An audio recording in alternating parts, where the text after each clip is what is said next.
महाराज, अश्वमेध नामक महान यज्ञ समस्त पापों को दूर करने वाला परम पावन और दुष्कर है, अतः आप इसका अनुष्ठान स्वीकार करें।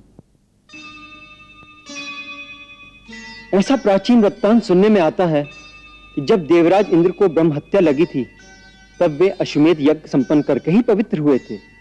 इसलिए आप अश्वमेध यज्ञ का ही अनुष्ठान करें। यदि गुरुदेव आज्ञा दें तो हम अश्वमेध यज्ञ का संकल्प करते हैं। महाराज राम, आप स्वयं पाप और पुण्य की सीमाओं से परे हैं। आपको न पाप स्पर्श कर सकता है न पुण्य, फिर भी हम अश्वमेध यज्ञ करने से पूर्ण रूप से सहमत हैं। तुम अपनी सेना के साथ इस यज्ञ के अश्व की रक्षा के लिए इसके पीछे पीछे चलोगे। यह पुण्यात्मा अश्व स्वेच्छा से जिधर भी जाना चाहे इसे जाने देना। मार्ग में इसके मस्तक पर लिखी चुनौती को पढ़कर यदि कोई इसे रोके या पकड़े तो तुम्हें उससे युद्ध करके इस अश्व को स्वतंत्र कराना होगा। शांतिरंतरिक्ष शांति पृथिवी शांतिरापः शांतिरोषधयः शांतिः वनस्पतयः शांतिर्विश्वे देवाः शांतिर्ब्रह्म शांति सर्वज्ञं शांति शांति। कल्याण हो।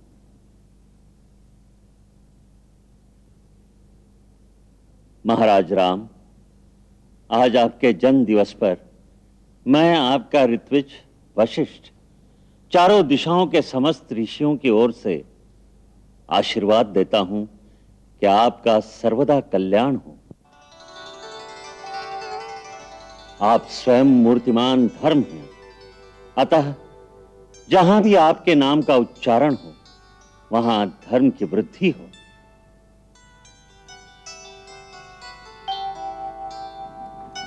महाराज, मैं आपके मंत्रिमंडल और अयोध्या के प्रजा की ओर से आपके जन्म दिवस पर आपका अभिवादन करता हूं।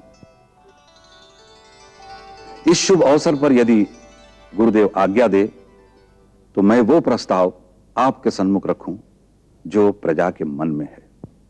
आर्य सुमंत्र, जो प्रजा के मन में हो उसे राजा तक पहुंचाना मंत्री का कर्तव्य है। उसके लिए आज्ञा की आवश्यकता नहीं। अरे सुमंत्र, आप जो भी कहना चाहते हैं निसंकोच होकर कहिए। महाराज, आपके राज्य में प्रजा को समस्त सुख प्राप्त है।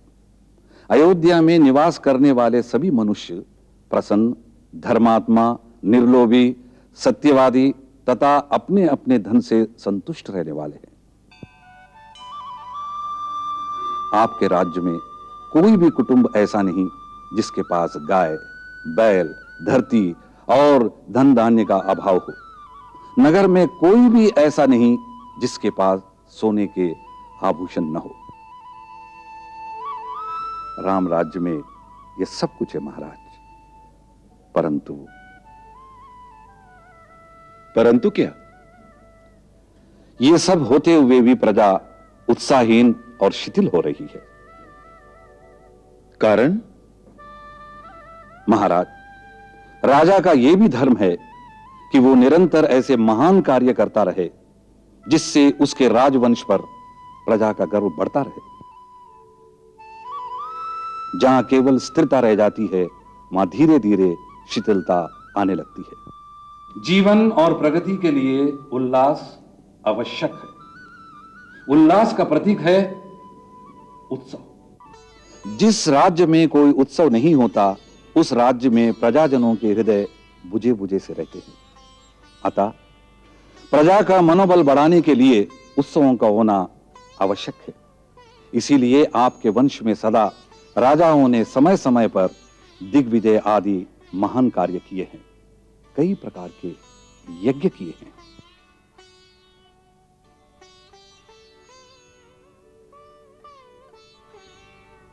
इसका अर्थ यह है कि प्रजा का उत्साह बनाए रखने के लिए कोई ना कोई उत्सव आवश्यक है। महाराज, आर्य सुमंत्र का यही मत है। हम भी उनसे पूर्णतया सहमत हैं।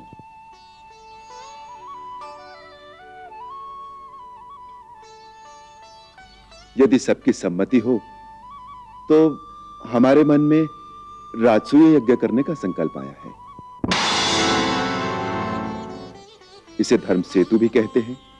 यह धर्म का पोषक और समस्त पापों का नाश करने वाला है।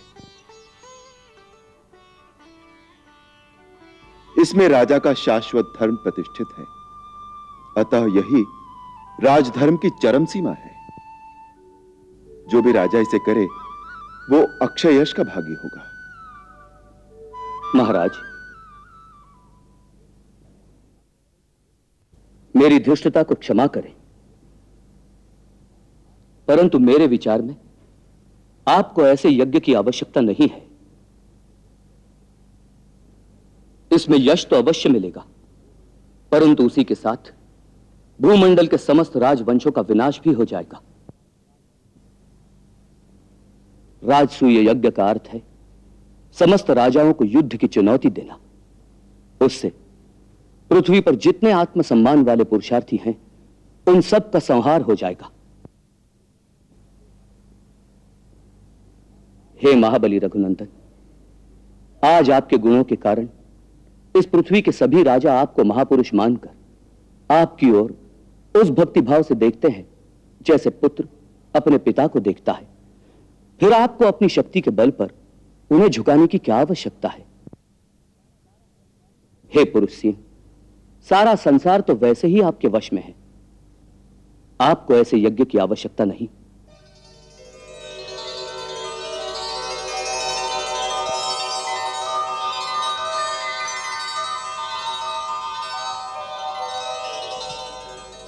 हे कैकेयी नंदन, हम तुम्हारी बात सुनकर बहुत प्रसन्न हुए हैं।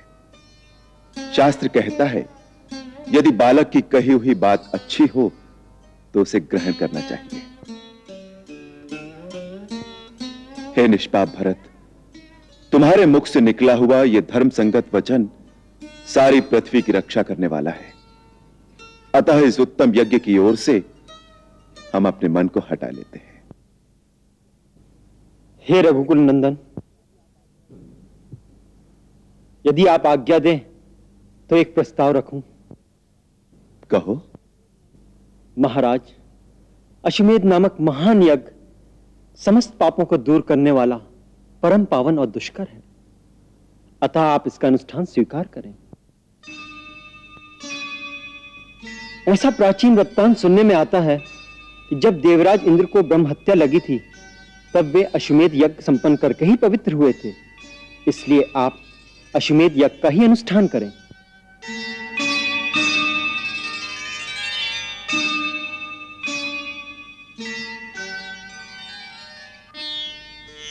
सौम्य, तुमने अति सुंदर प्रस्ताव रखा है।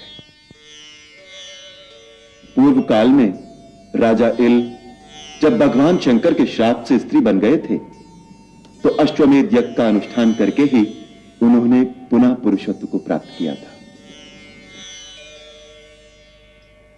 इसी यज्ञ के द्वारा इंद्र भी ब्रह्म हत्या के पाश से मुक्त हुए थे। हमें भी इस बात का आभास है कि रावण का वध करने से हम भी ब्रह्म हत्या के दोषी हैं। सुना है कि कुंभोदर ऋषि ने हमारे अन्न भंडार से इसलिए अन्न लेना स्वीकार नहीं किया क्योंकि हमने अभी तक ब्रह्म हत्या का प्रायश्चित नहीं किया है।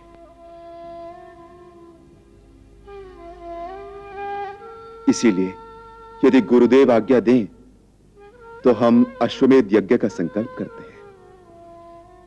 महाराज राम, आप स्वयं पाप और पुण्य की सीमाओं से परे हैं। आपको न पाप स्पर्श कर सकता है न पुण्य। फिर भी हम अश्वमेध यज्ञ करने से पूर्ण रूप से सहमत हैं। काशी नरेश, महाराज प्रतर्दन आपके दर्शनों के लिए पधार रहे हैं।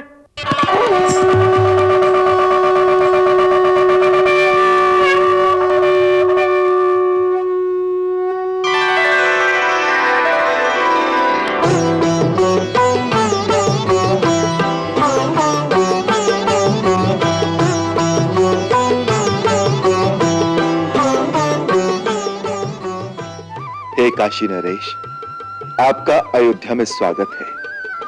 आपके आगमन से हम कृतार्थ हुए। प्रभु जी, यह मेरा अहोभाग्य है कि इस शुभ अवसर पर अवधेपति ने अपने दास को विसारा ही नहीं।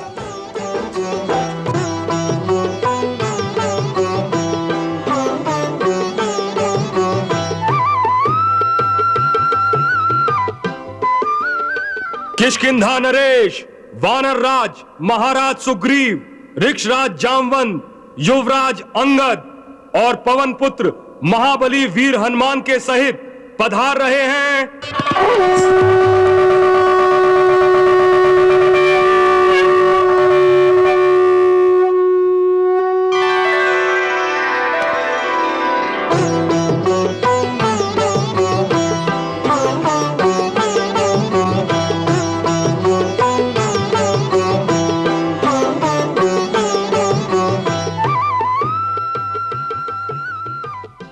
सखा, आपके आने से मेरा मन प्रफुल्लित हो गया।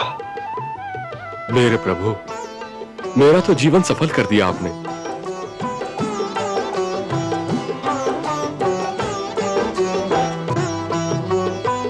ऋक्षराज, आपने पधारकर हमें कृतकृत्य कर दिया। महाराज राम, आपके दर्शन मात्र से प्राणी निष्पाप हो जाते हैं, इसलिए कृतकृत्य तो मैं हो गया हूं।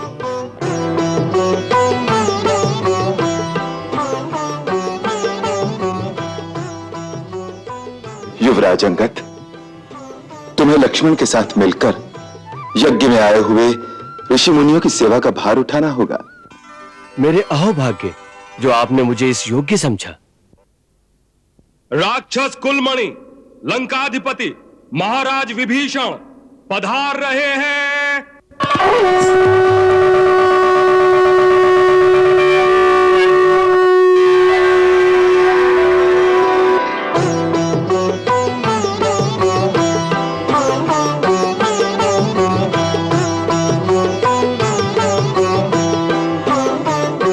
महाराज विभीषण, आपके जैसे मित्र के आगमन ने हमारे मन में एक भारी उत्साह भर दिया है।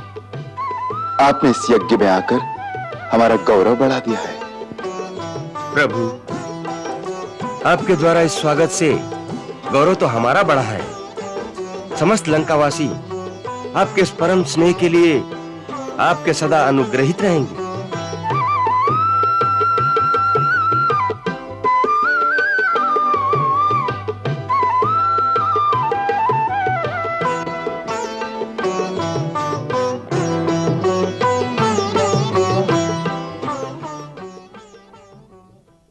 महाराज के अनुज रघुकुलमणि, वीर प्रतापी, मधुरा नरेश, राजा शत्रुघ्न पधार रहे हैं।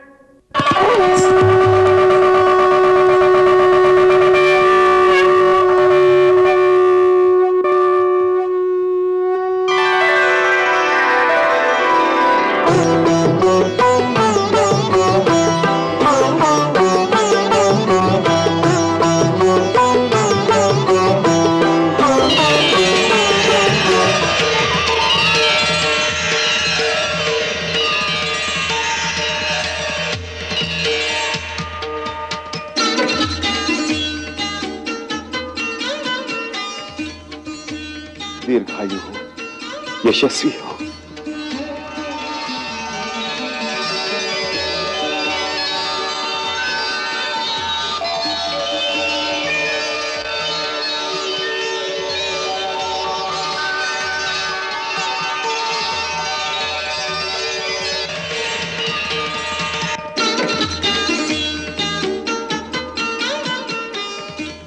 जीते रहो।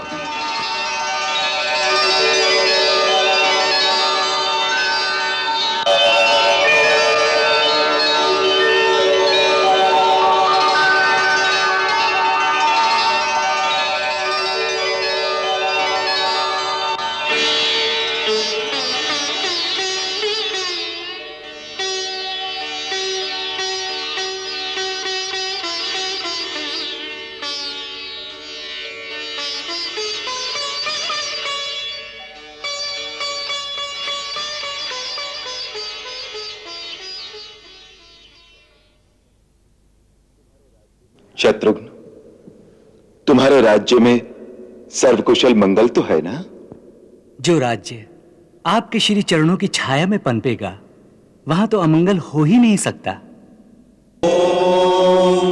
आनो भद्राक्रतवो यन्तु विश्वताः अदब्धासो अपरितास उद्भिदाः देवानो यथा सदमिदव्रधे असन्न प्रायुः रक्षितारो दिवे दिवे देवानां भद्रा सुमतिर्ऋजूयता देवानां रातिरभिनो निवर्तता देवानां सख्यमुपसेधिमा वयम् देवान आयुः प्रतिरन्तु जीवसे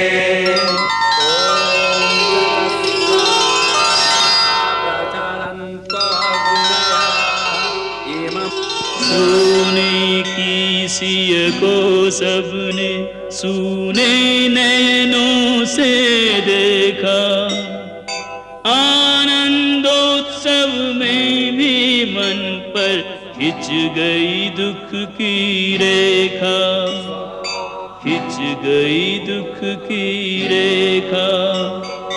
वैदेही की कमी आज सबके मन को खलती है, यज्ञ हो रहा वेदी पर हृदयों में अग्नि जलती है, हृदयों में अग्नि जलती है।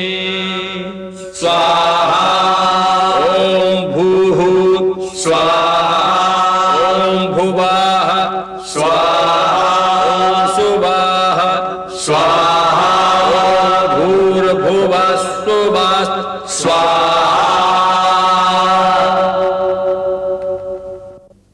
महाराज, यज्ञ के अश्व को बुला लिया जाए। लक्ष्मण, जो आज्ञा।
यज्ञ के महान अश्व, तुम चारों दिशाओं में रघुकुल का यश फैलाओ और दिग्विजय प्राप्त करो। शत्रुघ्न,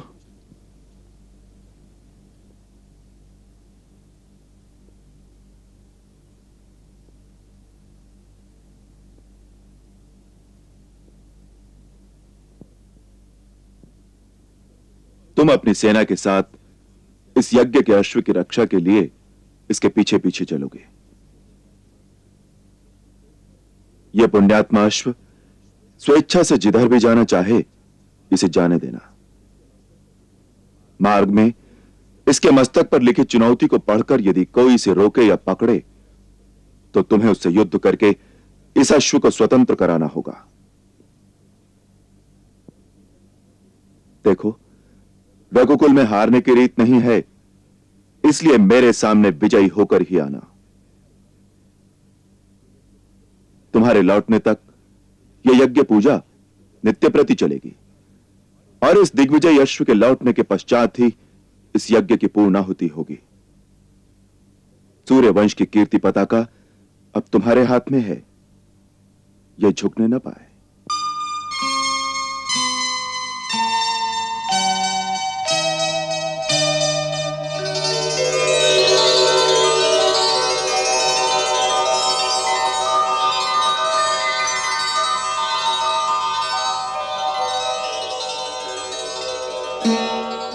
जाओ, भगवान तुम्हारी रक्षा करें।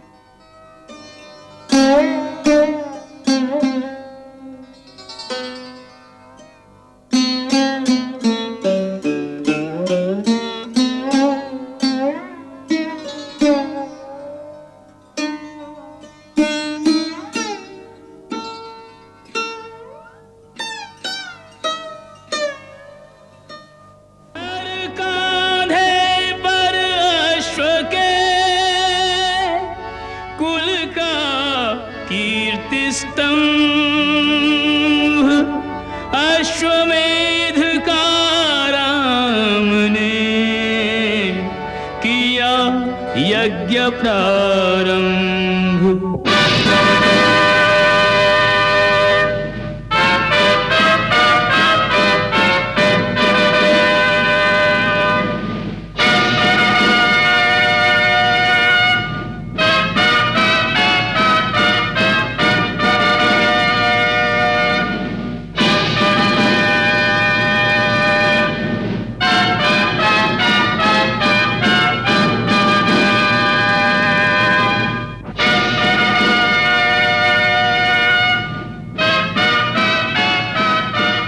राजा रामचंद्र की, राजा रामचंद्र की, राजा रामचंद्र की, राजा रामचंद्र की, राजा रामचंद्र की, राजा रामचंद्र की, राजा रामचंद्र की, राजा रामचंद्र की।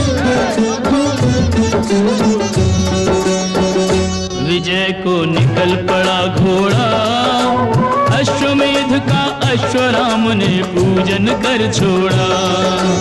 अश्वमेध का अश्वराम ने पूजन कर छोड़ा। कालिका सिर पर सोने की, रघुकुल की है आन पराजित कहीं न होने की। रघुकुल की है आन पराजित कहीं न होने की। विजय को निकल पड़ा घोड़ा, अश्वमेध का अश्वराम ने पूजन कर छोड़ा।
राम ने पूजन कर छोड़ा। राजा रामचंद्र की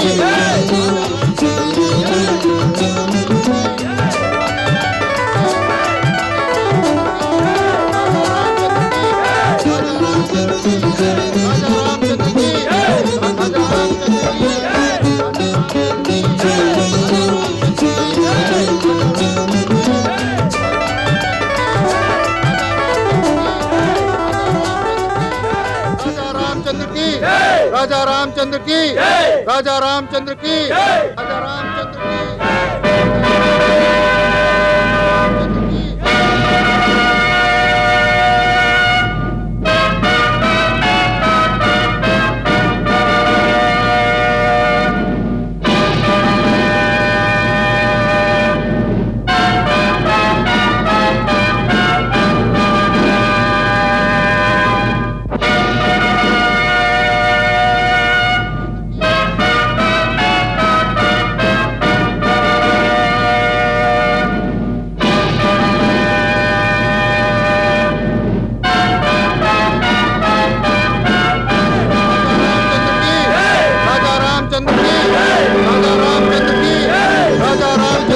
विजय को निकल पड़ा घोड़ा, अश्वमेध का अश्वराम ने पूजन कर छोड़ा। अश्वमेध का अश्वराम ने पूजन कर छोड़ा। कालिका सिर पर सोने की, रघुकुल की है आन पराजित कहीं न होने की।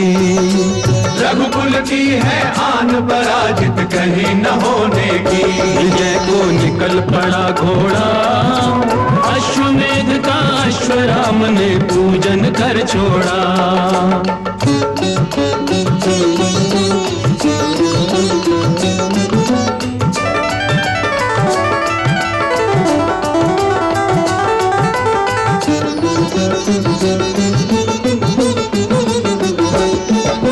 बंगदेश होते हुए बंगदेश पहुंचा, बंगदेश होके वो कलिंग देश पहुंचा।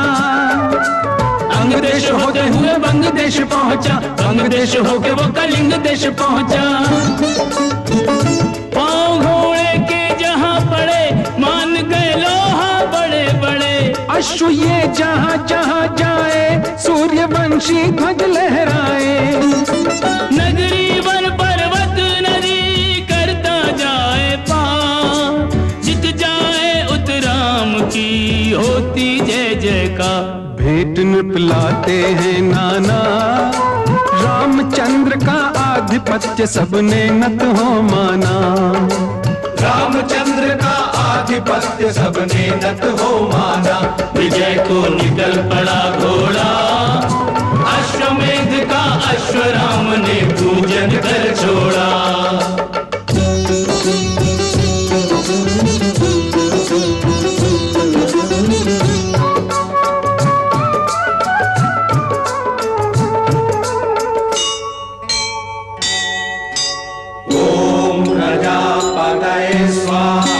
इदं प्रजापतये नमः। ओम इंद्राय स्वाहा। इदं इंद्राय नमः। ओम अग्नये स्वाहा। इदं अग्नये नमः। ओम सोमाय स्वाहा। इदं सोमाय नमः।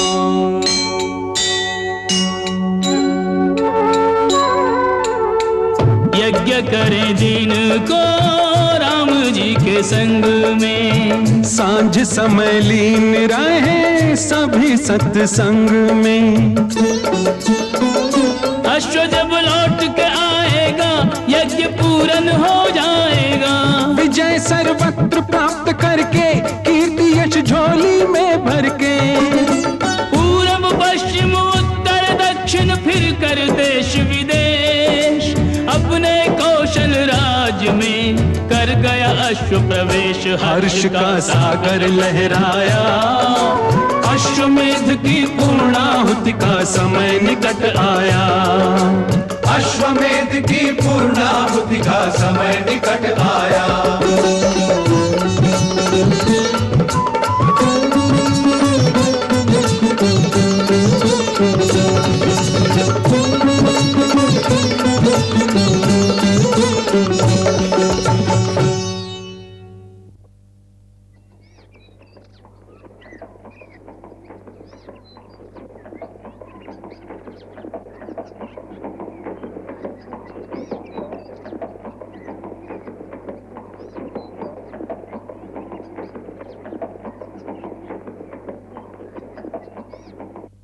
महाराज की जय हो। महाराज, सेना के एक दूत के द्वारा महाराज शत्रुघ्न का एक शुभ समाचार आया है कि यज्ञ का घोड़ा चारों दिशाओं में विचरण करके कौशल राज के सीमा में प्रवेश कर गया है। अवश्य ही कुछ ही दिनों में महाराज शत्रुघ्न आपके श्री चरणों में उपस्थित हो जाएंगे। अति शुभ समाचार है। गुरुदेव को इसकी सूचना दी जाए। जो आज्ञा महाराज।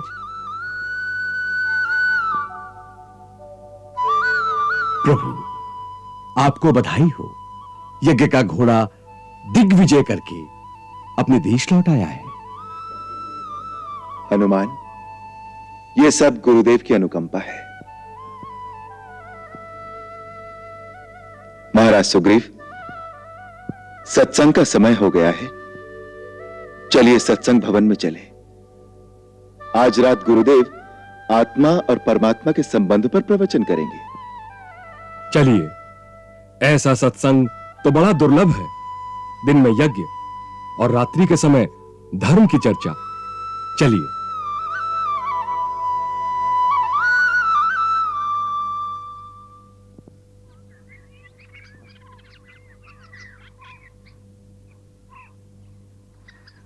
महाराज की जय हो।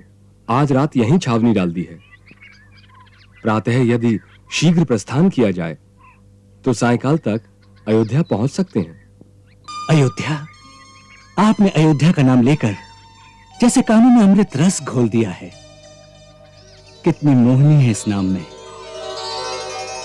जी चाहता है पंख लगाकर अभी वहां पहुंच जाऊं। वाल्मीकि आश्रम यहां निकट ही है। अब तो अयोध्या पहुंच ही गए, ये समझिए। आप थोड़ा विश्राम करें और मैं देखता हूं कि यज्ञ का घोड़ा कहां विचर रहा है और सैनिक उसके साथ पहरे पर हैं या नहीं।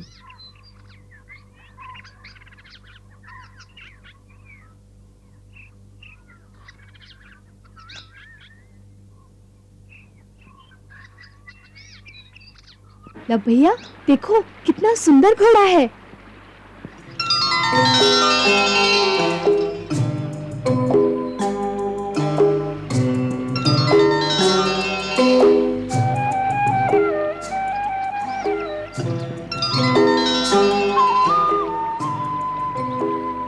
यह तो विचित्र घोड़ा है। देखे तो इधर कैसे आ गया। चलो।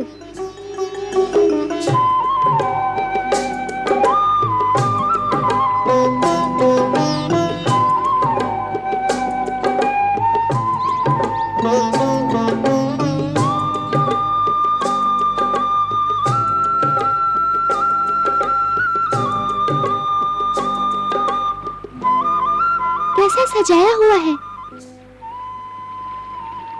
इस पर ये छत्र क्यों धरा है? ये तो किसी राजा का लगता है। परंतु राजा क्या इतनी छोटी काठी पर बैठ सकता है? ये राजा के किसी बालक का होगा। परंतु राजा का बालक हमारे आश्रम में क्या करने आया है? देखो देखो लब भैया, इसके मस्तक पर स्वर्ण तालिका है, उस पर कुछ लिखा है। देखो तो क्या लिखा है। राज राजेश्वर छत्रपति महाराज श्री रामचंद्र के अश्वमेध यज्ञ का ये अश्व दिग दिगांतर में स्वतंत्र भ्रमण के लिए छोड़ा गया है।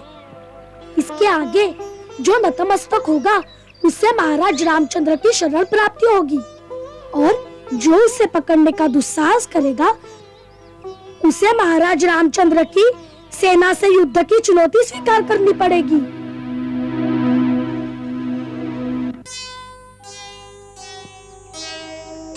ओहो, युद्ध की चुनौती है। तब तो हमें इसे स्वीकार करनी ही पड़ेगी। हम इसे पकड़ते हैं। क्या करते हो लब? महाराज राम के युद्ध की चुनौती स्वीकार कर रहा हूँ। परंतु भैया, इसे हमें क्या लाभ? लाभ और हानि की बात सोचकर क्षत्रिय कभी युद्ध में नहीं जाता। गुरुदेव कहते हैं जो सच्चा क्षत्रिय है उसे तो हर युद्ध की चुनौती स्वीकार करनी ही पड़ती है। यही क्षत्रिय धर्म है। सो भैया, हम तो क्षत्रिय पुत्र हैं, और ये घोड़ा भी अपने मस्तक पर युद्ध की ललकार लेकर फिर रहा है। हम इसे स्वीकार करते हैं। और वैसे भी ये तो बहुत ही अच्छा अवसर आ गया है हाथ में। कुश भैया को महाराज राम से कुछ प्रश्न पूछने थे।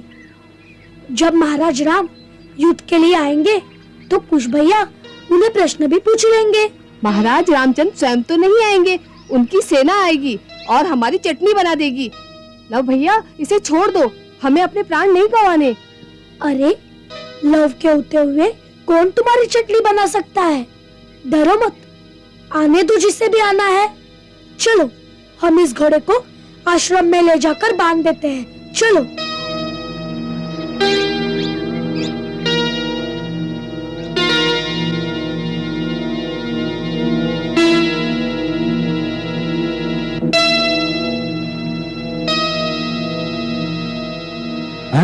ये घोड़ा कहाँ चला गया? पता नहीं, अभी तो यही था। अरे भैया ढूंढो उसे, वो तो यज्ञ का घोड़ा है। वो देखो, कुछ बच्चे उसके साथ खेल रहे हैं। अरे खेल नहीं रहे, वो ले जा रहे हैं उसे। रोको उन्हें, जल्दी करो। अरे रोको, चलो सुनो। देखो देखो, आ गई सेना, घोड़े को छोड़ दो। चुप, डरपोक कहीं का। लव तो अपने साथ साथ हमारे भी प्राण गंवाएगा। चलो भागो, नहीं तो सैनिक पकड़ लेंगे। चलो चलो, जल्दी करो, चलो भागो।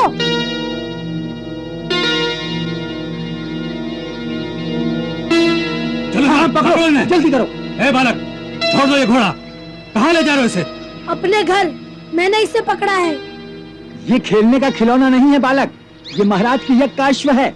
इसे पकड़ने का अर्थ तुम नहीं जानते। हाँ जानता हूँ, तभी तो पकड़ा है। जाकर अपने महाराज राम से कहो कि मैंने उनकी युद्ध की चुनौती स्वीकार कर ली है। यदि इच्छा हो तो आ जाए युद्ध करने के लिए। हमने तो बालक समझकर तुम्हें दंड नहीं दिया, परंतु तुम दुष्ट बालक हो।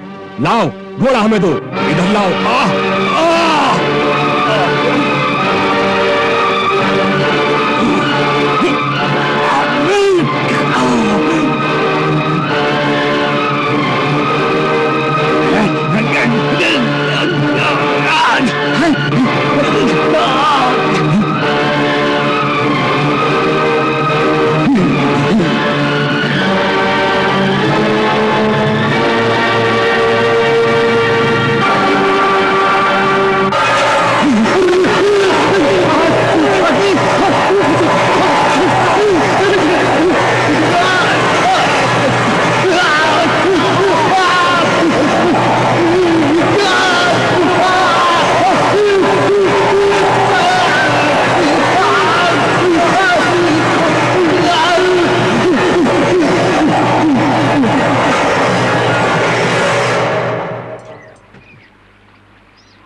क्या कह रहे हो?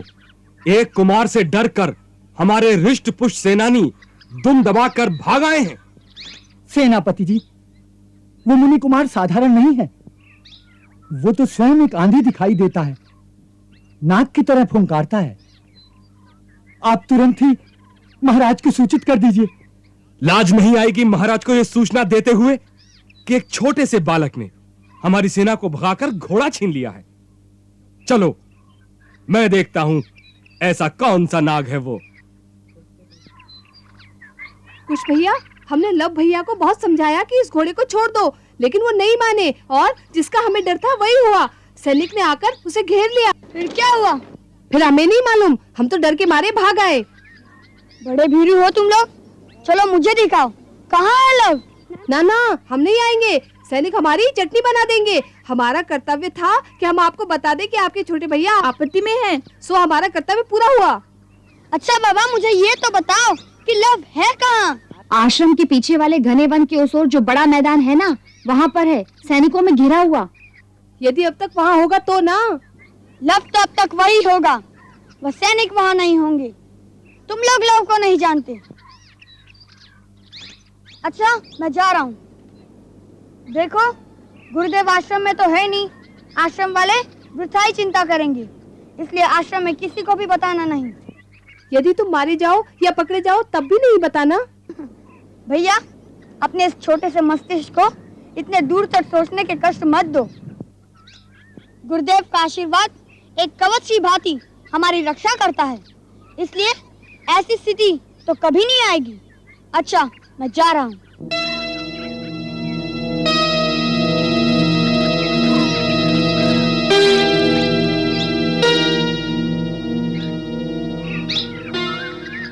कौन हो तुम? लंकेश्वर रावण।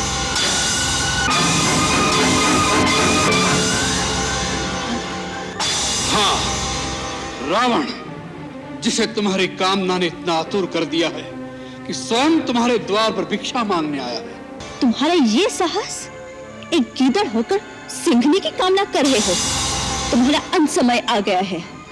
यदि प्राण प्यारे हो तो अभी समय है, चला जा यहाँ से।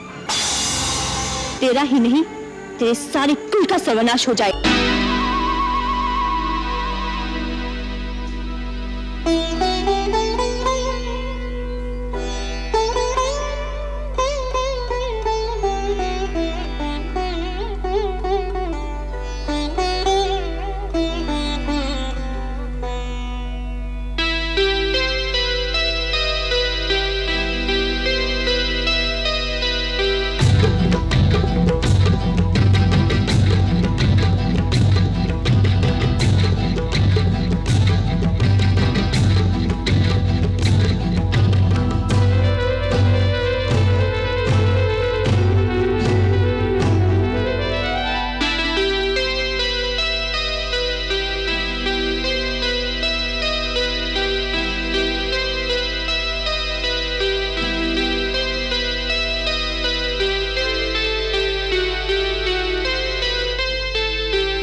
लक्ष्मण!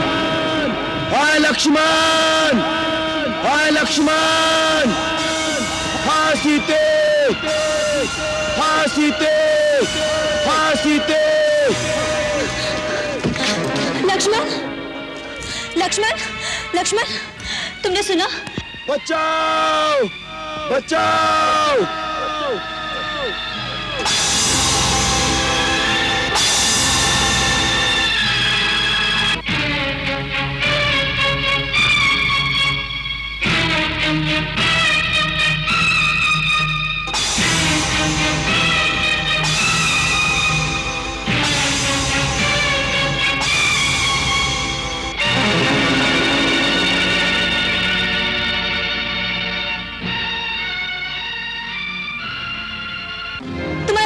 अर्थस से हमें बुला रहे हैं। वो अवश्य किसी संकट में फंस गए होंगे।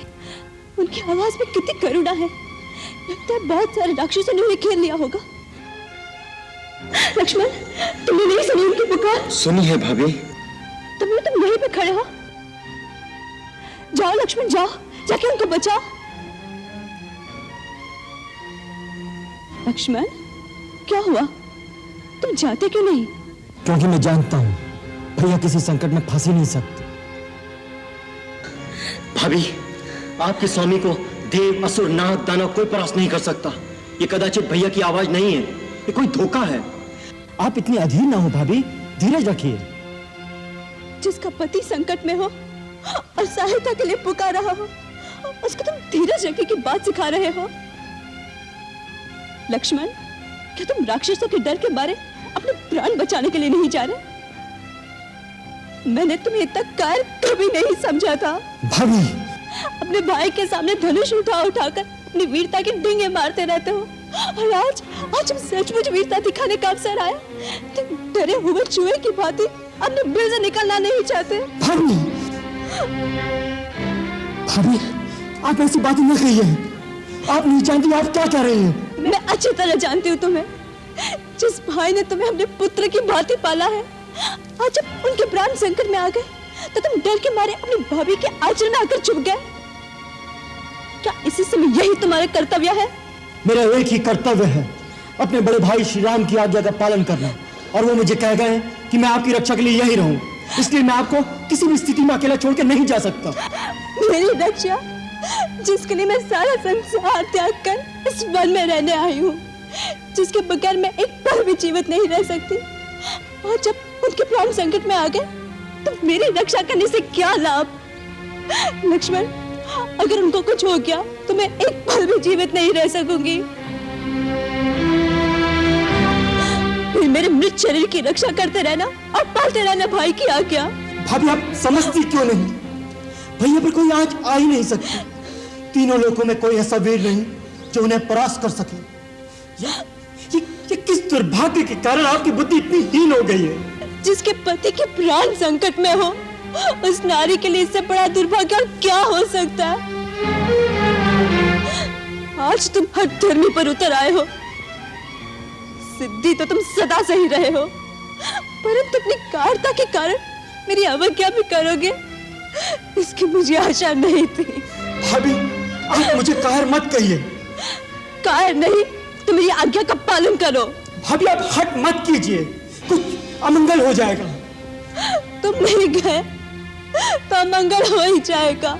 लक्ष्मण, बातों में समय मत गवाओ।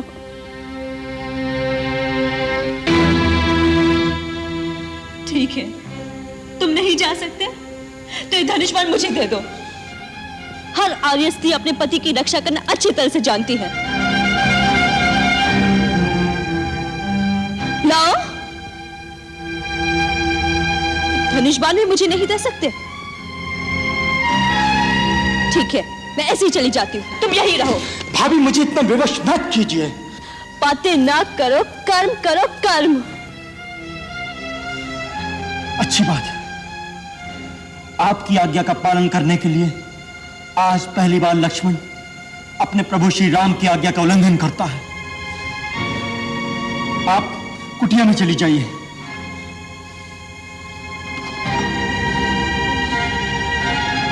माता, आप ऊपर चली जाइए।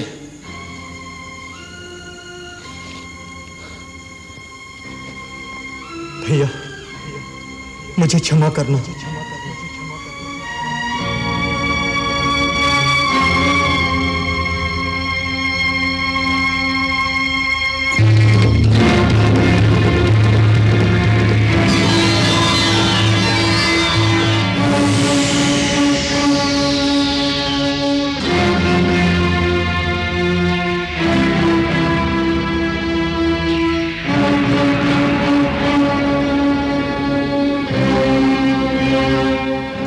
माता, गुरु की दी हुई मंत्र शक्ति से मैंने यहां एक अदृश्य दीवार बना दी है।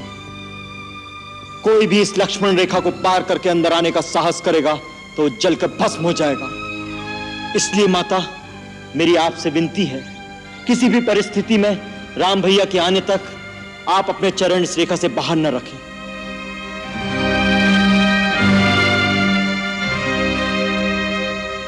हे वन के देवताओं, समस्त प्राणियों, मैं माता सीता को आपकी सुरक्षा में छोड़े जा रहा हूं।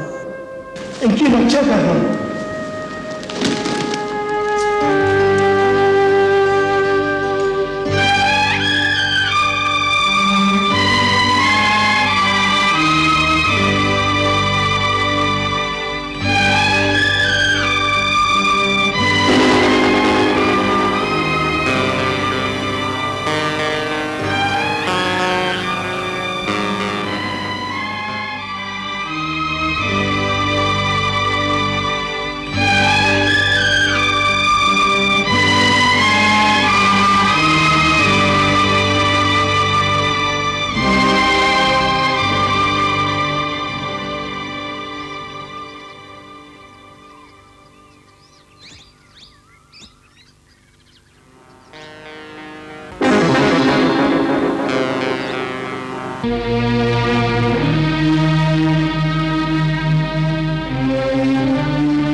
भिक्षान्देहि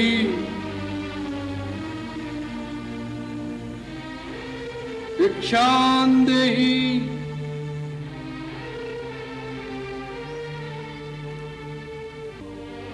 भिक्षान्देहि भिक्षान्देहि भिक्षान्देहि। प्रणाम महात्मन। कल्याण हो देवी। हम बहुत दूर से आए हैं और भूखे हैं।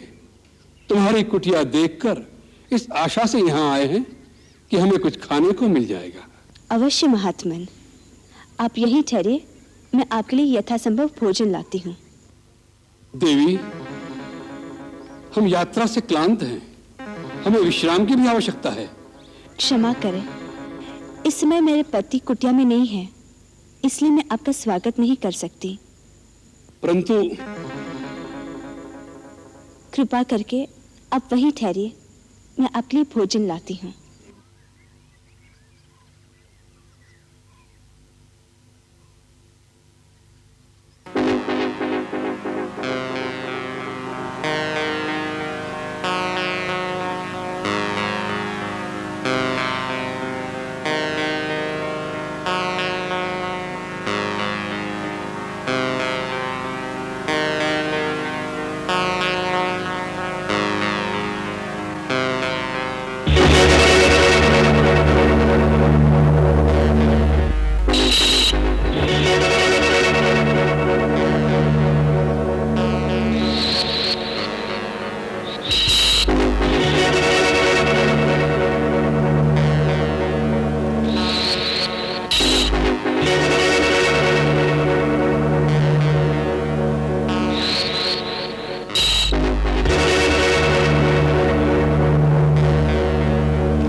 मेरी आपसे विनती है, किसी भी परिस्थिति में राम भैया के आने तक आप अपने चरण इस रेखा से बाहर न रखें।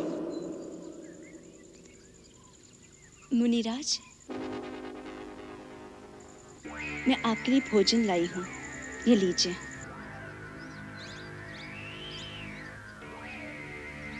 ले आओ देवी।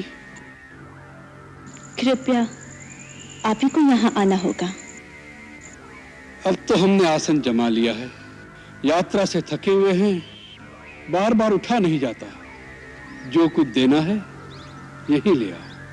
भगवान, मैं इस सीमा से बाहर नहीं आ सकती, आप ही को कष्ट करना होगा। देवी, तुमको यारी कन्या नहीं लगती। द्वार पर आया हुआ अतिथि भगवान का रूप होता है और तुम हमारा तिरस्कार कर रही हो। नहीं नहीं अतिथि देवता, मेरे वहां न आने का कारण आपका तिरस्कार करना नहीं। वास्तव में मेरे देवर मेरी सुरक्षा के लिए एक सीमा की रेखा खींच गए हैं और अपनी शपथ देकर कह गए हैं, मर्यादा की सीमा को त्याग कर बाहर न जाना। इसलिए मैं बाहर नहीं आ सकती। कृपा करके अपनी बात का बुरा न माने। बस, बहुत हो चुका। तुम बार बार हमारा तिरस्कार कर रही हो। पहले हमें कुटिया के अंदर आने से रोक दिया और अब दूर से खाना दे रही हो, जैसे हम कोई पशु पक्षी हो। ऐसा व्यवहार नीच जाति के लोगों से किया जाता है। कोई संत महात्मा द्वार पर आ जाए तो बड़े आदर से स्वयं उसके पास जाकर उसके चरण छूकर भिक्षा दी जाती है। ठीक है, हम तुम्हारे द्वार से भूखे ही चले जाएंगे, लेकिन इस अपमान के बदले हम तुम्हें श्राप देंगे। नहीं नहीं मुनिराज, मुझ पर दया कीजिए। मुझे अपनी पुत्री के समान समझकर मेरी समस्या और विवशता को समझने की चेष्टा कीजिए। हम सब समझते हैं, सब कुछ जानते हैं। हम त्रिकालदर्शी हैं। मूर्ख स्त्री, हम सब देख रहे हैं। तुम्हारा पति इस समय एक स्वर्ण मृग का शिकार करने वन में भागा भागा फिर रहा है। वह स्वर्ण मृग अपने सींग से तुम्हारे पति को एक बार आहत कर चुका है, फिर भी तुम्हारा पति उसके पीछे भाग रहा है। हम श्राप देते हैं कि वही स्वर्ण मृग अपने तीखे सींगों द्वारा तुम्हारे पति को। नहीं नहीं, अब मुझे श्राप मत दीजिए, मैं वहीं आती हूँ। आप मेरे पति को श्राप मत दीजिए, मुझे श्राप मत दीजिए। मुझ पर दया कीजिए, मुझसे भूल हो गई है। मैंने आपकी शक्ति को नहीं पहचाना था, मुझे क्षमा कर दीजिए। जाओ कन्या, हमने तुम्हें क्षमा कर दिया। हम तुम जैसी सुंदर नारी के अश्रु नहीं देख सकते।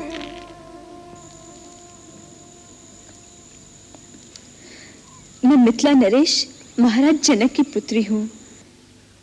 मिथिला की राजकुमारी, और इस अवस्था में ये कैसा दुर्दैव है। जिस कांचन काया को देख देवता भी लालायित हो जाएं, उसे तुम इस घास फूस की कुटिया में नष्ट कर रही हो। और ऐसे नारी रत्न को तो किसी त्रिलोकी के राजा की पत्नी होना चाहिए था। मेरे लिए तो मेरे पति ही त्रिलोकी के राजा है। उनसे बढ़कर और कोई हो सकता है क्या? अवश्य हो सकता है। हम तुम्हें बताते हैं। सीते, जिसके नाम से देवता, नाग, किन्नर, असुर, राक्षस अर्थात संसार के संपूर्ण प्राणी थर्रा उठते हैं। सूर्य, चंद्र आदि नवग्रह जिसकी इच्छा से चलायमान होते हैं। जो संसार के समस्त चराचर प्राणियों का स्वामी है, जिसे देख वृक्षों के पत्ते भी भय से स्तब्ध हो जाते हैं। अरे वायु भी जिसके सामने सांस नहीं ले सकती। तुम तो उस लंकाधिपति रावण की पत्नी होने योग्य हो। ऐसे पाप पूर्ण वचन कहते हुए तुम्हें लज्जा नहीं आती? कोई महात्मा के वेश में तुम एक दुरात्मा हो। कौन हो तुम? तुम्हारा दास, वही लंकेश्वर रावण।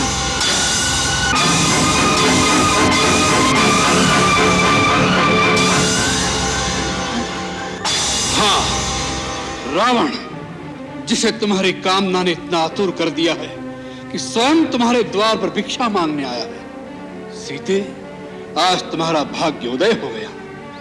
कल से हमारे राजमहल में 5000 स्त्रियां पटरानी की भांति तुम्हारी सेवा करेंगी। धूर्त, तुमने ये कैसे सोच लिया कि तुम अपने वैभव का बखान करोगे और सीता तुम्हारे साथ चल देगी? तुम इसी समय यहाँ से चले जाओ, नहीं तो मेरे पति एक ही बाण में तुम्हें तुम्हारी लंका सहित जला के भस्म कर देगी। तुम जिस पति का मान करती हो, वह तो धरती पर रेंगने वाला एक मानव मात्र है। हम जिन राक्षसों के राजा हैं, वह तो इन मानवों को फल मूल की भांति अपना आहार समझते हैं। तुम हम लोगों की शक्ति को नहीं जानती। जानती हूँ। खर और दूषण भी तुम्हारे ही भाई थे ना, जिन्हें रघुवर ने आन की आन में समाप्त कर दिया था। तुम्हारा ये साहस, एक गीदड़ होकर सिंघनी की कामना कर रहे हो। तुम्हारा अंत समय आ गया है। यदि प्राण प्यारे हो तो अभी समय है, चला जाए यहाँ से। हमारा ऐसा अपमान करने का साहस आज तक किसी ने नहीं किया। इसका परिणाम जानती हो? और एक पतिव्रता सती की ओर ऐसी कुदृष्टि डालने की मूर्खता भी किसी ने नहीं की होगी। इसका परिणाम जानते हो? तेरा ही नहीं, तेरे सारे कुल का सर्वनाश हो जाएगा। मूर्ख, हट जा मेरे सामने से। फिर से उस रेखा के अंदर जाना चाहती है? स्त्री एक बार अपनी मर्यादा की रेखा से बाहर आ जाए, फिर उसका वापस जाना असंभव हो जाता है। सीते, अब तुम्हें रावण के हाथों कोई नहीं बचा सकता, इसलिए चुपचाप अपनी सम्मति से मेरे साथ चलो। लक्ष्मण, आर्य, कहाँ भैया लक्ष्मण? पुकार ले और पुकार।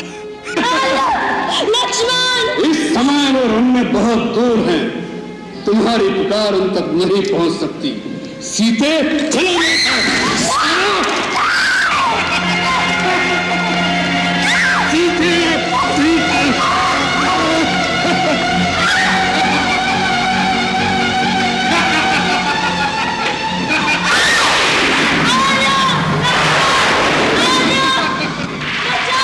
रावण के हाथों तुम्हें कोई नहीं मिटा सकता।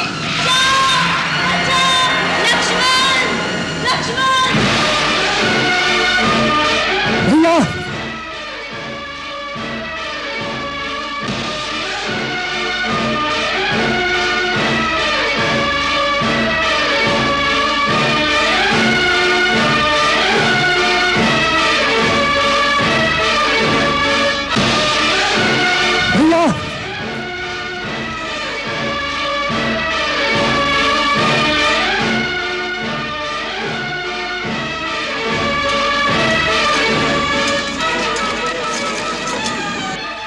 लक्ष्मण,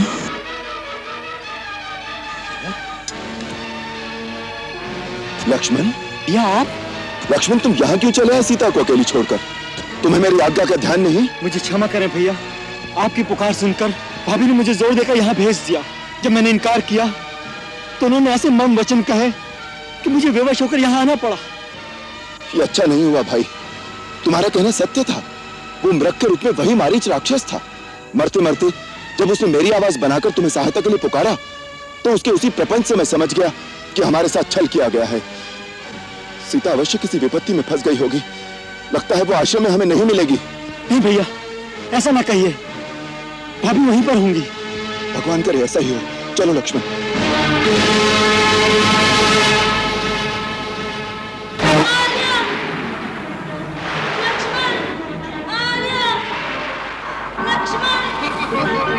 सीते, मेरी बेटी सीते, मैं आ रहा हूँ।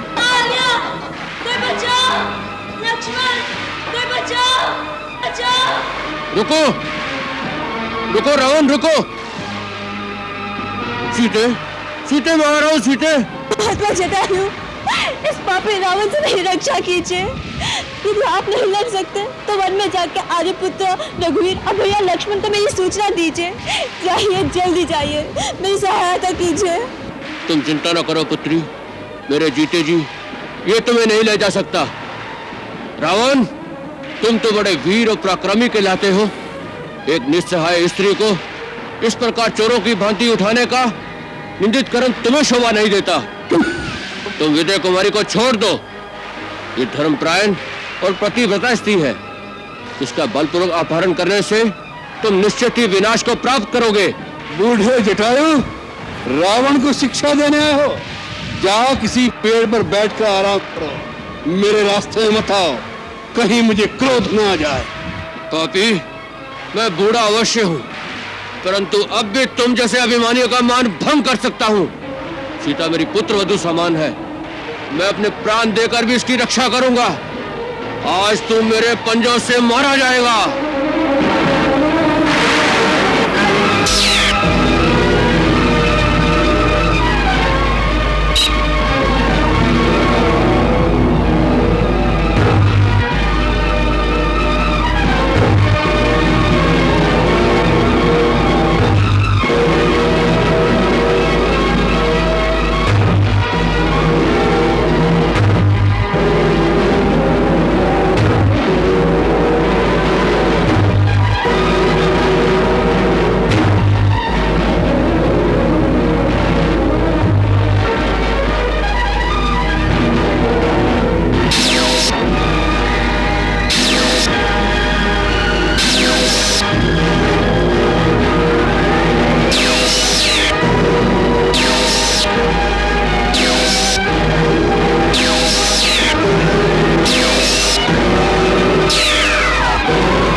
पक्षी के पर काटकर तुम अपने आप को वीर समझते हो? तुम्हें लज्जा आनी चाहिए।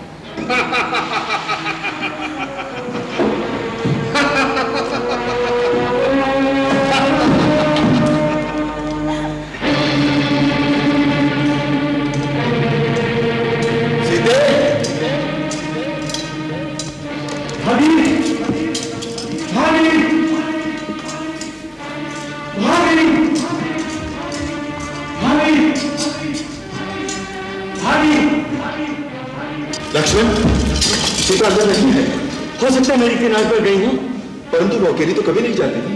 हो सकता है उद्यान में फूल चुनने गई हूँ। ठीक है, तुम नदी पर देखो, मैं उद्यान में देखता हूँ।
मैं जानता था लक्ष्मण, कुछ अनहोनी हो गई है।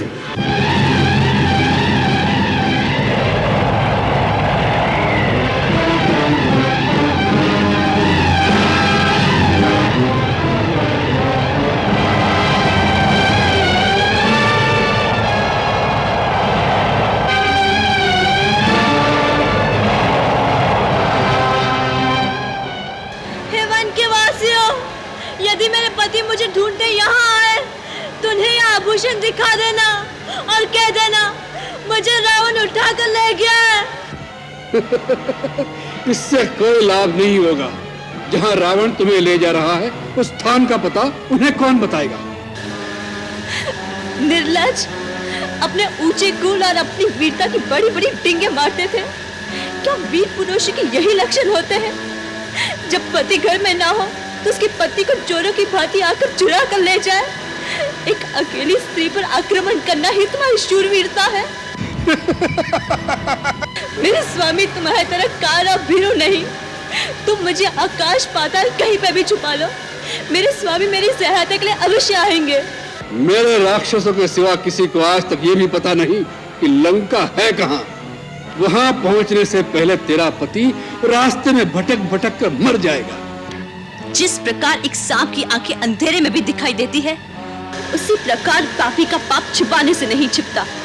वृक्षों के पत्ते, पर्वतों के पत्थर और वायु की लहरें, प्रकृति का कण कण मेरे रघुवर को तुम्हारे पाप मार्ग का पता बताएगी।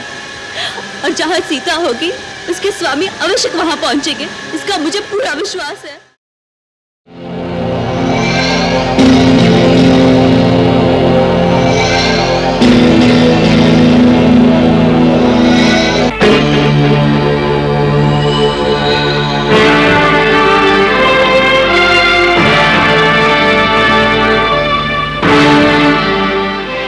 सुना है तुम मरना चाहती हो, परंतु तुम्हारे प्राण लेने के लिए यमदूत तो क्या, स्वयं यमराज भी हमारी आज्ञा के बिना यहां नहीं आ सकते। तुम तभी मरोगी जब लंकेश्वर चाहेंगे। सुंदरी, तुमने अभी तक रावण की शक्तियों को नहीं पहचाना। जिन शक्तियों पर तुम घमंड कर रहे हो, वो शक्तियां तेरे पाप कर्मों के कारण कलंकित और भ्रष्ट हो चुकी है।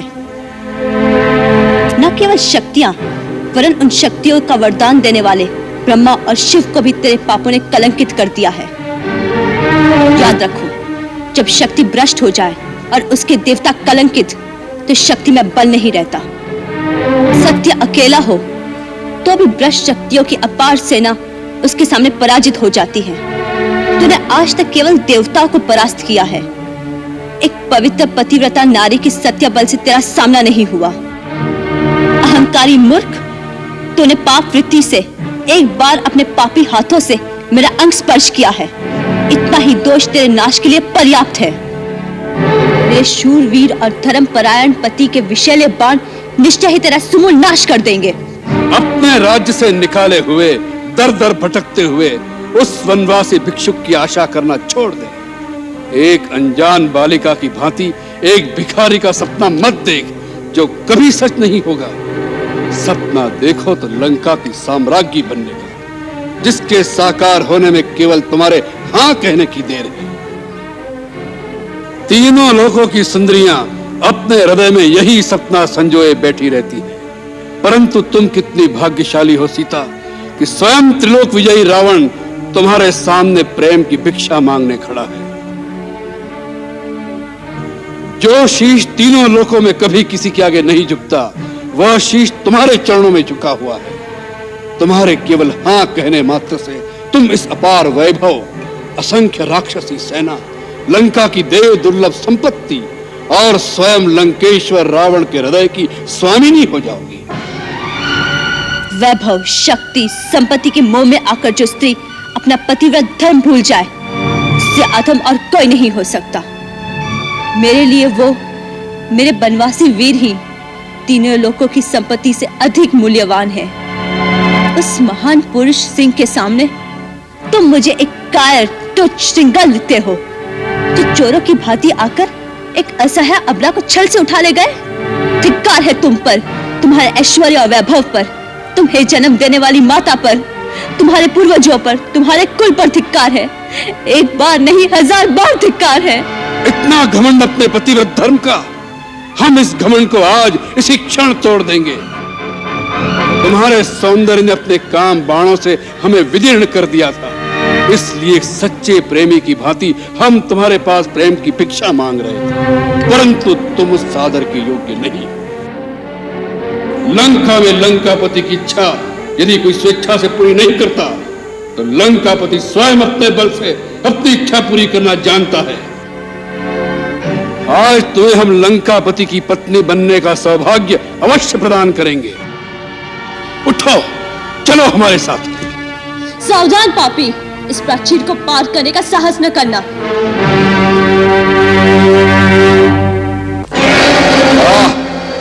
रावण के प्रचंड आवेग को एक तिनके की दीवार से रोका जा रहा है। घास के तिनके को शस्त्र बनाकर त्रिलोक विजयी रावण से युद्ध करोगी? सुंदरी, कामदेव फूलों के बाणों से पुरुषों के हृदय भेदते हैं, तुम एक तिनके के बाण से रावण का वध करना चाहती हो? तुम सत्य कह रहे हो रावण। ये तिनका नहीं, ये एक धर्मपरायण स्त्री के शील और सत्य का अग्निबाण है। ये सीता के सतीत्व की अभेद्य दीवार है। एक सती और पर पुरुष के बीच एक तिनके की ओंठ भी बहुत होती है। यदि मैंने मन, वचन, कर्म से अपने पति से अनन्य प्रेम किया है, तो हे नारी धर्म की मूर्तिमान देवी माता अनसुया, उस तिनके को पार करते ही ये पापी भस्म हो जाए। कितना सुंदर नाटक है सीता। ये बच्चों वाला नाटक छोड़ो और स्वयं उठकर हमारे साथ चलो, अन्यथा तुम्हारे बाल पकड़कर हम तुम्हें घसीटते हुए ले जाएंगे। चलो। सावधान रावण, नल कुबेर के श्राप को याद करो।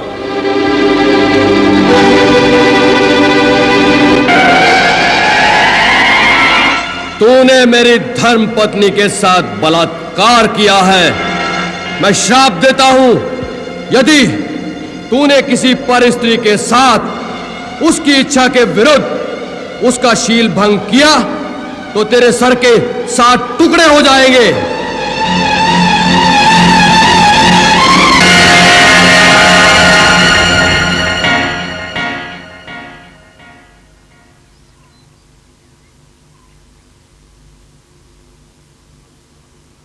सीते, हम तुमसे इतना प्रेम करते हैं कि हम तुम पर हाथ नहीं उठा सकते। फिर जिसे लंका की साम्राज्ञी बनाना है, उसे अपने दास दासियों के सामने अपमानित नहीं कर सकता। आज नहीं तो कल तुम्हें हमारी बात माननी ही पड़ेगी।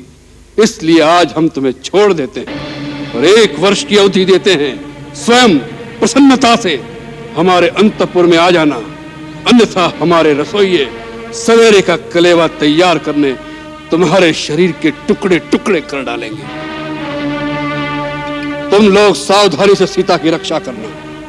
कोई भी पुरुष या स्त्री हमारी आज्ञा बिना सीता से मिलने न पाए।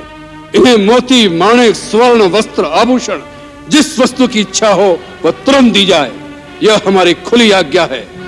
सीता तुम्हारी भावी महारानी है, अतः जो कोई भी जानबूझकर या अनजाने में विदेह कुमारी से अप्रिय वचन कहेगा तो हम समझेंगे उससे अपने प्राण प्यारे नहीं है।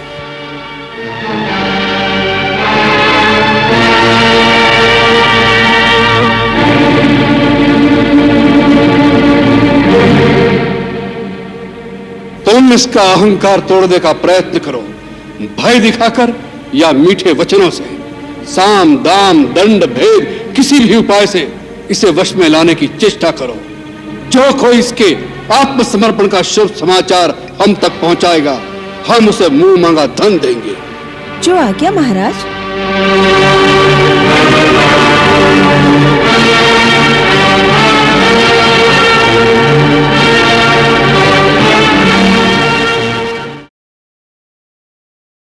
पहुँचे श्री हनुमान अब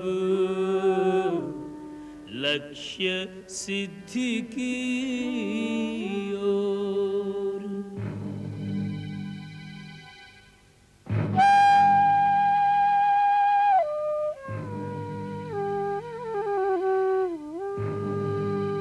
तन दुर्बल संतप्त मन करत राम को जाप। धर्मशील गुण खान सिय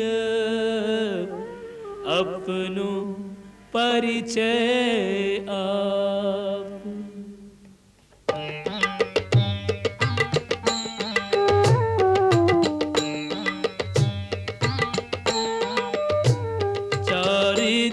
में चूड़ामणि तनशील भूषण सोहते।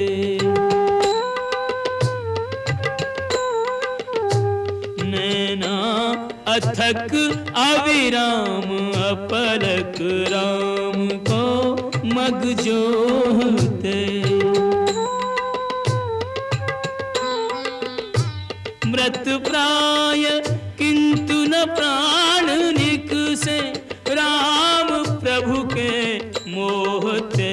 हनुमत जति सीता सती जिन्हीं विदग्ध विछोहते।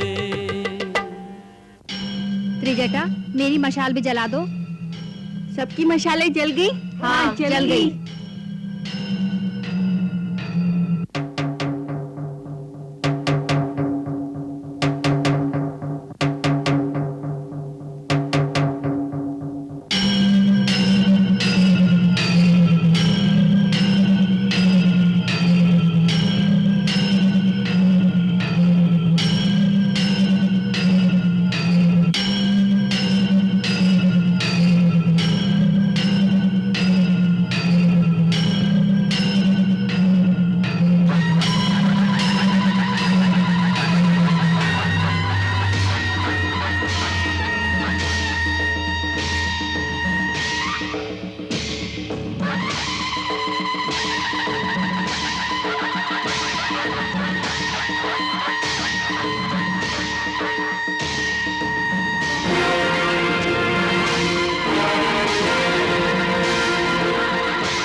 हे सर्वांग सुंदरी, हमें देखकर तुम भयभीत क्यों होती हो?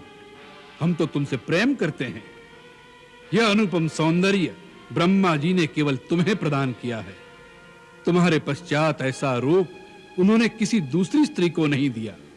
ऐसे रूप सौंदर्य की स्वामिनी होकर इस प्रकार पृथ्वी पर सोना, निरंतर चिंता करते रहना, मैले वस्त्र पहनना, कई कई दिन तक उपवास करना, यह सब तुम्हें शोभा नहीं देता। तुम्हारे लिए तो हमारे महल में दिव्य आभूषण, हीरे, मोती, माणिक, रेशमी परिधान, संसार के सर्वोत्तम भोजन, बहुमूल्य पेय पदार्थ अर्थात संसार के सारे सुख हाथ बांधे तुम्हारी सेवा के लिए खड़े हैं। तुम वहां आ जाओगी तो रानी मंदोदरी और हमारी सहस्त्र स्त्रियां दासियां बनकर तुम्हारी सेवा करेंगी।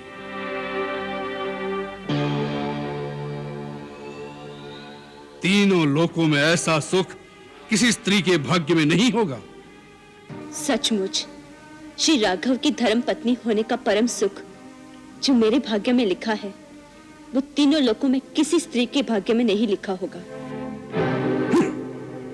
राघव की धर्मपत्नी बनने का सुख उस वनवासी भिक्षुक के पास अब क्या रखा है? अब उसके सपने देखना छोड़ दे मूर्ख स्त्री। पहले तो उसे यह भी पता नहीं चलेगा कि तुम कहां हो, और यह पता लग भी गया तो लंका में कोई मानव प्रवेश नहीं कर सकता। और अब तो यह भी भरोसा नहीं कि वह जीवित भी होगा या पत्थरों से सर पटक पटक कर मर गया होगा। उसे भूल जाओ। एक बार मेरी ओर देखो त्रिभुवन सुंदरी, केवल एक बार। किसी भी स्त्री का छल बल से हरण करना, उसे बलपूर्वक अपनी पत्नी बना लेना, यह राक्षसों का स्वधर्म है। फिर भी हम तब तक तुम्हें स्पर्श नहीं करेंगे जब तक तुम स्वयं हमारे प्रेम को स्वीकार करके हमारी भुजाओं में नहीं आ जाओगी। रावण, जुगनू की चमक से सरोवर में कमलनी नहीं खिलती। याद रखो, जिस प्रकार सूर्य से उसकी प्रभा अलग नहीं हो सकती, उसी प्रकार मैं भी श्री राम जी से अभिन्न हूं। जिस प्रकार एक पापी पुरुष सिद्धि के लिए पूजा का अधिकारी नहीं होता, उसी प्रकार तुम भी मेरी याचना के योग्य भी नहीं हो। मैं एक पतिव्रता हूं। मैंने एक बड़े कुल में जन्म लिया है। मेरा एक पवित्र कुल में संबंध हुआ है। मुझसे कोई लोक निंदित कार्य संभव नहीं हो सकता। तुम अपना मन मुझसे हटा लो, नहीं तो इसी पाप की आग में तुम अपने स्वर्ण लंका समेत भस्म हो जाओगे। तुम्हें श्री राम की शक्ति का आभास भी नहीं है। उनके धनुष की टंकार मात्र से लंका द्वीप समुद्र की गर्भ में डूब जाएगा। एक तुम्हारे पाप के कारण सारे संसार में राक्षस कुल का विनाश हो जाएगा। बस बहुत हो चुका उन दर दर भटकते हुए वनवासियों की शक्तियों का वर्णन। सीते, हम प्रेमवश तुमसे मीठी बात करते हैं, इसी कारण हमें बहुत नरम समझकर तुमने हमारी शक्तियों को नहीं पहचाना। भ्रकुटी मात्र हिला दें तो सूर्य चंद्र डर के मारे अपने अपने स्थान पर कांपते हुए ठहर जाएं। हमारी गर्जना सुनकर हिमालय डगमगाने लगता है। समुद्र, आकाश, पाताल में रहने वाले समस्त देव, दानव, यक्ष, गांधर्व, किन्नर, नाग, असुर, यहां तक कि नवग्रह भी हमारे आदेश की प्रतीक्षा में हाथ जोड़े खड़े रहते हैं। यदि ऐसी ही अपनी वीरता का गर्व था तो उस दिन छल से मेरे पति और मेरे देवर को आश्रम से दूर भेजने का कुचक्र न रचाते और उनके चले जाने के पश्चात मेरा हरण न करते। यदि वो उस समय वहीं होते तो उसी समय इस दुष्कर्म का फल तुम्हें मिल जाता और इस पृथ्वी पर से तुम जैसे पापी का बोझ कम हो जाता। तुम जानते थे कि युद्ध में उनसे पार पाना असंभव था। जैसे एक कुत्ता दो शेरों के सामने आने से डरता है, उसी प्रकार तुम भी उनके होते हुए हमारे कुटिया में पैर न रख सके। सीते, तुमने जो अपमान भरे वचन कहे हैं उसका एक ही दंड है। अपनी इस चंद्रहास खड़क से तुम्हारा शीश काट लो। मृत्यु से तुम्हें एक ही बात बचा सकती है, अपनी इच्छा से हमारी शरण में आ जाओ। और तुम्हें भी एक ही बात बचा सकती है पापी, अब भी श्री राम प्रभु की शरण में चला जा। वो बड़े शरणागत वत्सल है। शरण में आने वाले के सारे दोष क्षमा कर देते हैं। मुझे भक्ति और आदर के साथ मेरे प्रभु के पास पहुंचा दो, नहीं तो इस लंका की ईंट से ईंट बच जाएगी। तुम्हारे राक्षस कुल का समूल विनाश हो जाएगा। इस नगरी में केवल डाकनी और दूत रहेंगे। सीता, अपनी मृत्यु का आवाहन न कर। यदि मुझे मृत्यु आ जाए तो मेरे सारे दुख छूट जाए। हे चंद्रहास खड़ग, यदि तुम भगवान शिव का वरदान हो तो तुम्हें उन्हीं भगवान की सौगंध है कि इस पापे से मेरी रक्षा करो, मेरा शीश काट कर मेरा पतिव्रत धर्म बचाओ, जिससे भगवान शंकर को भी पता चले कि ऐसे किसी कुपात्र श्वान की भांति कामी और पापी पुरुष को शक्तियां देने का परिणाम क्या होता है।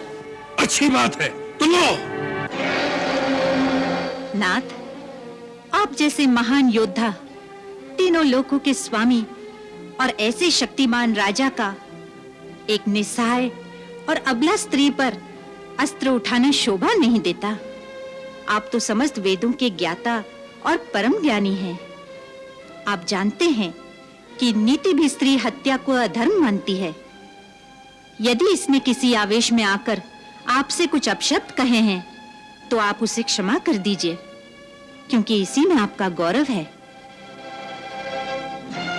और फिर इस समय वो आपकी अतिथि हैं। उस रीति से भी आपको उसे इतना कठोर दंड नहीं देना चाहिए। अच्छी बात है, हम तुम्हें 2 मास की अवधि देते हैं। याद रखो, यह 2 मास के अंदर तुमने मुझे अपना पति स्वीकार नहीं किया तो हमारे राक्षस तुम्हारे शरीर के टुकड़े टुकड़े कर डालेंगे। तुम सब मिलकर ऐसा उपाय करो, सीता शीघ्र ही हमारे वश में आ जाए। प्रतिकूल अथवा अनुकूल व्यवहार से साम दाम दंड भेद सभी नीतियों का प्रयोग करके सीता को रास्ते पर लाओ, अन्यथा तुम सबका जीवन समाप्त कर देंगे।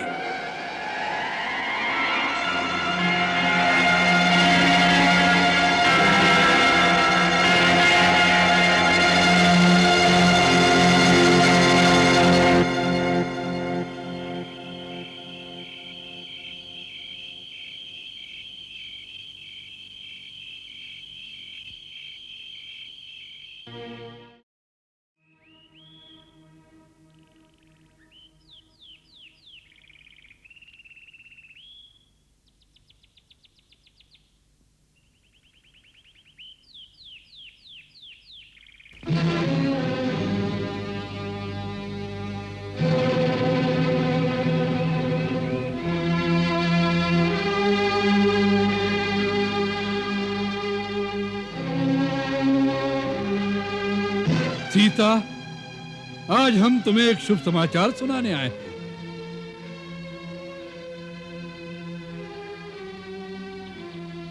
समाचार नहीं सुनोगी? सुंदरी, शुभ समाचार यह है, तुम्हारे बंधन टूट गए हैं, तुम आज से मुक्त हो गई हो।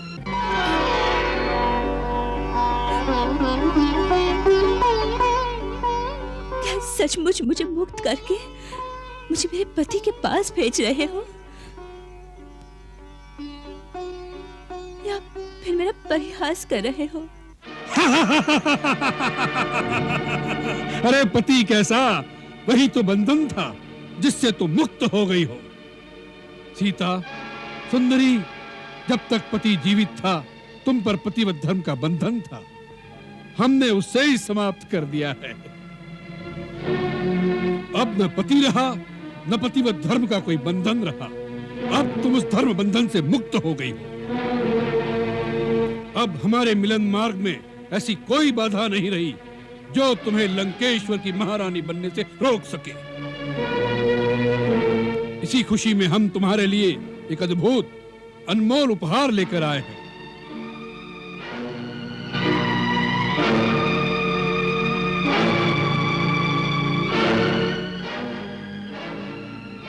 त्रिजटा, जी महाराज। भेंट का थाल राजरानी के सन्मुख रख दो।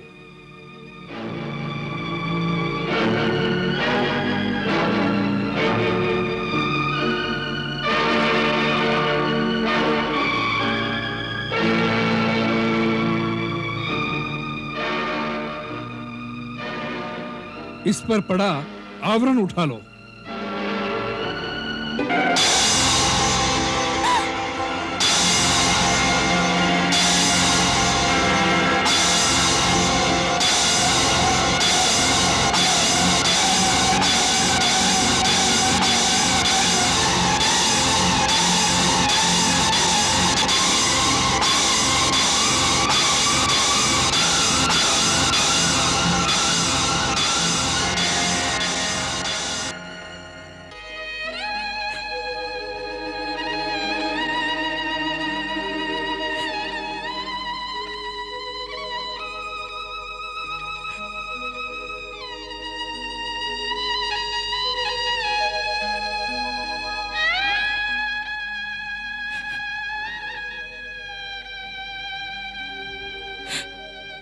स्वामी, मुझसे अवश्य कोई भूल हुई होगी जो आप इस संसार को छोड़कर जाते मुझे अपने साथ नहीं ले गए। आप तो जहां कहीं भी जाते थे मुझे बताकर मुझे अपने साथ लेकर जाते थे। फिर इस बार आपने ऐसा क्यों नहीं किया प्राणेश्वर?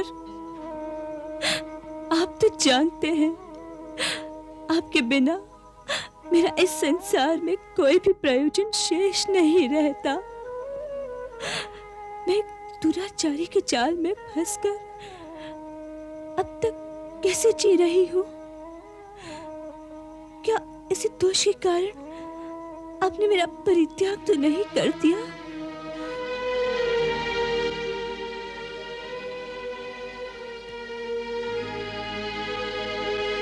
पापी, तेरे कारण मेरे पति से मेरा वियोग हुआ है। उस पाप का दंड सबके सामने मेरे पति अपने हाथों से तुझे देते। ये दृश्य मैं अपनी आंखों से नहीं देख सकी, परंतु मुझे मेरे पति से जुदा करने का पाप का भीषण दंड तुझे अवश्य मिलेगा। ये मेरा श्राप है। सुंदरी, यह श्राप देने का समय नहीं है। यह तो हमारे तुम्हारे मिलाप की घड़ी आ गई है। जब तक तुम्हारा पति जीवित था तब तक तुम्हारी हठधर्मी समझ में आ सकती थी, परंतु अब ऐसे अवसर को खो देना केवल मूर्खता ही है। अब यहाँ से तुम जा नहीं सकती और जो तुम्हें बचाने आया था वह भी मारा गया। अब शेष जीवन जोगन की भांति इस वृक्ष के नीचे बिताना कहाँ की बुद्धिमानी है? सीता, अब ऐसा अवसर फिर नहीं आएगा कि सर्वलोकों का विजेता तुम्हारे चरणों में स्थान पाने की भीख मांग रहा हो। अब हमारे बीच कोई बाधा नहीं रही। मरने वाला चला गया, जो जीवित है उसका हाथ थाम लो, नहीं तो ये जीवन व्यर्थ हो जाएगा। ये जीवन व्यर्थ हो जाएगा? ये तुमसे किसने कह दिया? किसके बाद भी मैं जीवित रहूंगी? रावण, पति पत्नी का नाता एक जन्म का नहीं होता। मैं तो अभी मृत्यु के देवता को बुलाकर अपना ये शरीर उनको सौंप दूंगी। जैसे ये शरीर श्री राम नहीं है, उसी प्रकार यह शरीर भी सीता नहीं है। राम और सीता का आपस का जो संबंध है वो इन शरीरों से परे तो अनादि और परम गुण आत्माएं हैं। शरीर तो मिलने का एकमात्र साधन है जो हर जन हर लोक में अलग अलग होता है। इसलिए मूर्ख, तेरी ये याचना व्यर्थ है।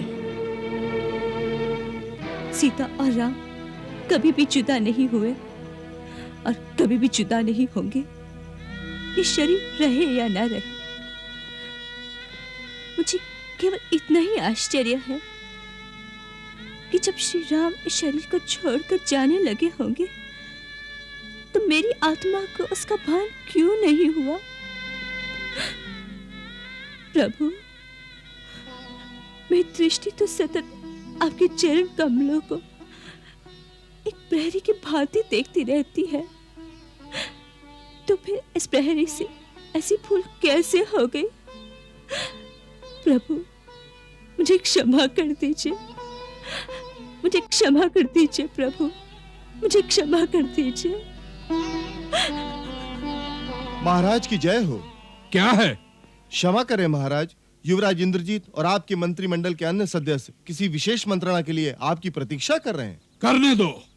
युवराज इंद्रजीत ने कहा है कि विषय अत्यंत गंभीर एवं महत्वपूर्ण है। आपसे निवेदन है कि श्री आने की कृपा करें।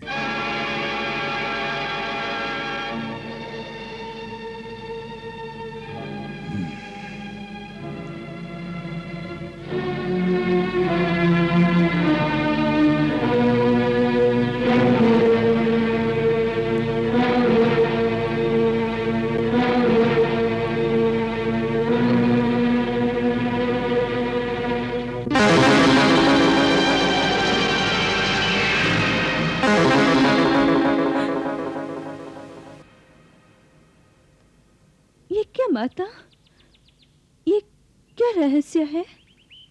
पुत्री, ये तो मायावी शीश था, श्री राम का शीश नहीं था। ये तो केवल रावण की रचाई हुई एक माया थी। महाराज के सामने मैं तुमसे कह न सकी, परंतु तेरे पति तो सर्वकुशल हैं। सच? हाँ पुत्री, वो सचमुच लंका पहुंच गए हैं। कहते हैं उन्होंने वो चमत्कार किया है जो आज तक इस धरती पर किसी ने न किया हो, और उन्होंने विशाल सागर पर 100 योजन लंबा पुल बांध दिया है और अपनी विशाल सेना समेत समुद्र को लांघकर लंका की इस धरती पर आ पहुंचे हैं। लंका की धरती पर आ पहुंचे हैं? नाथ, आपके श्री चरण इस धरती पर आ गए हैं और मैंने अभी तक आपके चरण स्पर्श नहीं किए। स्वामी, मैं धरती माता के माध्यम से आपके चरण स्पर्श करती हूँ। आप मेरा नमस्कार स्वीकार कीजिए प्राणनाथ।